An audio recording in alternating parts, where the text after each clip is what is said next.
See how the mainsail sets. Call for the captain ashore. Let me go home. I wanna go home. Why don't you let me go home? I feel so broke up. I wanna go home. And stop. When you can play this rhythm up to tempo and steadily, it creates a nice leisurely accompaniment sound, great for lots of rock and pop ballads. You can vary the arrangements of the down and up strokes at will. Musicians refer to this feel as a straight-ahead 4/4 strum, and it sounds like this in context.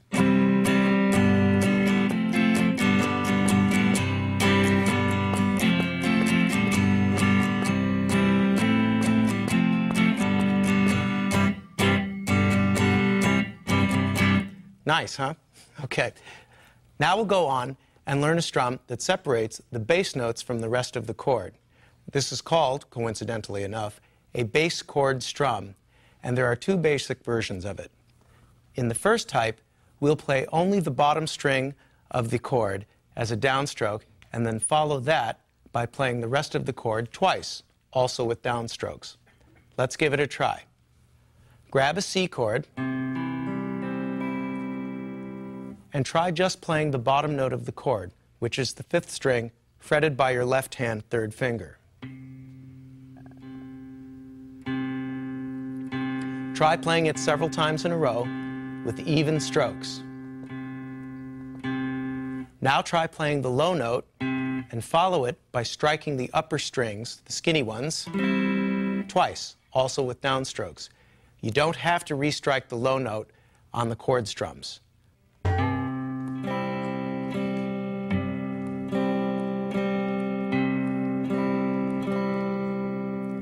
Don't worry if you hit the wrong string or if you hit more than one string. Your aim will improve in time.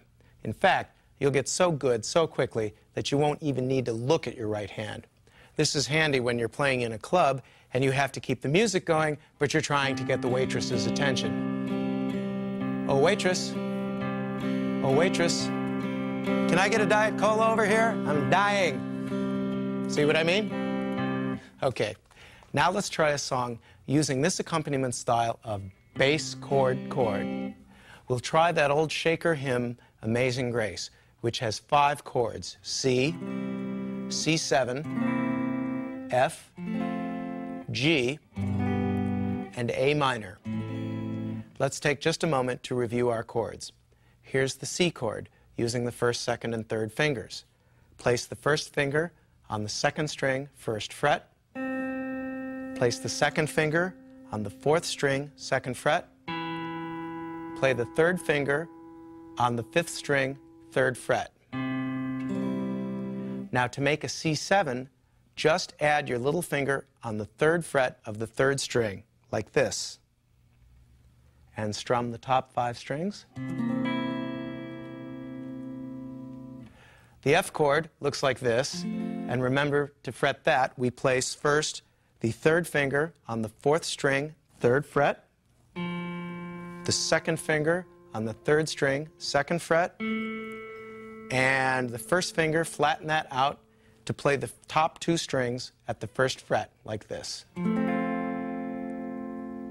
The G chord is played, remember, with the 2nd finger on the 6th string, 3rd fret, the 1st finger on the 5th string, 2nd fret, and then curl that ring finger up and place that on the 1st string, 3rd fret, and strum all 6 strings. Now the A minor chord sort of looks like an E chord, except that it's shifted over a set of strings. Let's try that. Take your 1st finger and place it on the 2nd string, 1st fret. Take your 2nd finger, place it on the 4th string, 2nd fret, and take your 3rd finger and place that on the 3rd string, 2nd fret. Strum the top 5 strings.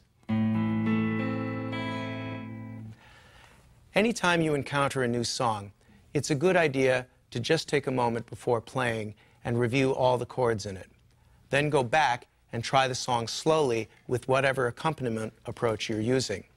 In this case, we're going to be using a bass chord-chord approach, also known as boom-chick-chick.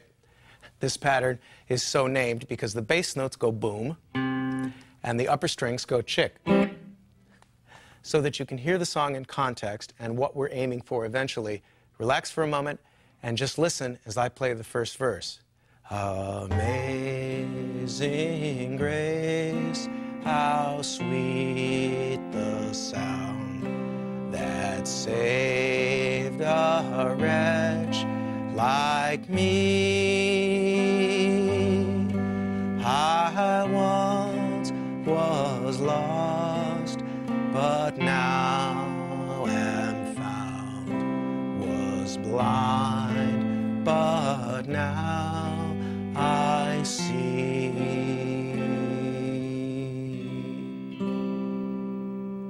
Feel free to stop the program and get the chords under your fingers, as the expression goes, before trying to play along.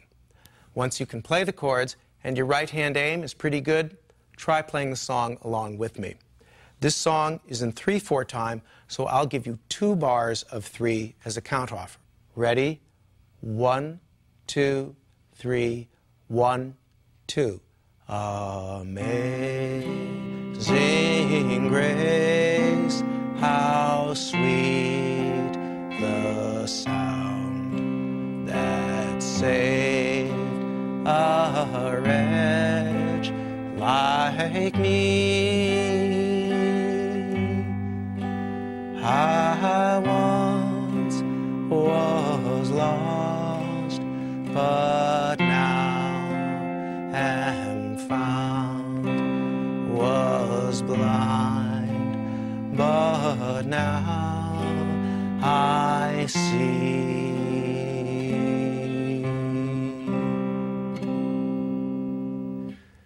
Okay, let's try it again, a little faster, and we'll do 2 verses in a row without stopping in between. Ready on that opening C chord? Here we go, after 2 times through the 3 count. 1, 2, 3, 1, 2. Amazing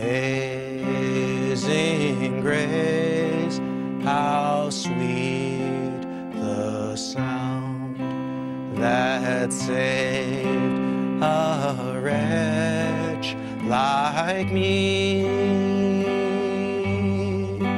I once was lost, but now am found, was blind, but now I see. 'Twas grace that taught my heart to fear, and grace my fear relieved. How precious did that grace appear the hour I first believed.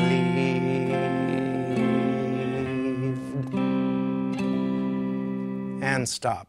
Good job.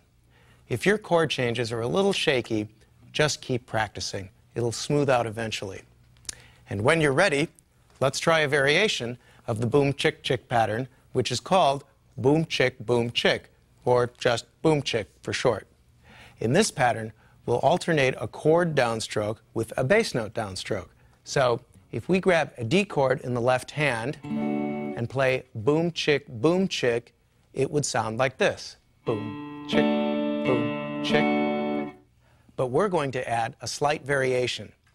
Instead of playing the same bass note every time, we're going to alternate bass notes. So in our D chord example, instead of just playing the open 4th string,